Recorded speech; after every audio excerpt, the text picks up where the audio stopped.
Chagallu reservoir సమగ్ర పరిశీలన. రిజర్వాయర్లో పూర్తి నీటిని నింపగలిగేందుకు చర్యలు తీసుకోవాలి. జిల్లాలోని పెద్దపప్పూర్ మండలం పరిధిలో గల చాగల్లు రిజర్వాయర్ను జిల్లా కలెక్టర్ వినోద్ కుమార్ సమగ్రంగా పరిశీలించారు.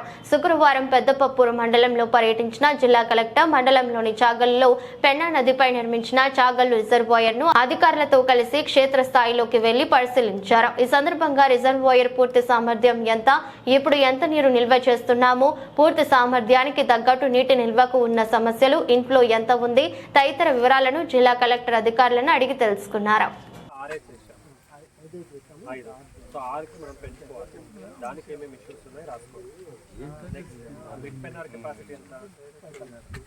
మొత్తం నింపుతున్నామా అక్కడే ఇక్కడ 1.5 TMC 0.9 చేస్తాం. సో 0.6 ఇష్యూస్ అక్కడే మేము ఇష్యూస్ ఉంది సార్. ఈ రెండు ఇమ్మీడియట్గా మన గవర్నమెంట్కి రాసి అప్రూవల్ చేస్తారు. అప్పుడు మనము ఎక్కువ నీళ్లు నింపగలుగుతాం, అంతే కదా. సో ఎక్కువ ఫ్లో మనకు తుంగభద్ర నుంచి ఎప్పుడు వస్తుంది అది మనం నింపగలుగుతాము. అది మనం నీళ్లు రాకుండా ఇన్ కేస్ మనకు మంచి వర్షం వస్తే మొత్తం నింపగలుగుతాం. క్లియర్? ఎంత నింపగలుగుతున్నాము? మనకు వాటర్ సఫిషియెంట్ రాదు కాబట్టి 0.3 సఫిషియెంట్గా వస్తే మనం నింపొచ్చు.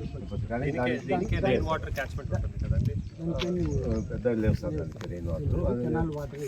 దీని నుంచి ఆయకట్టు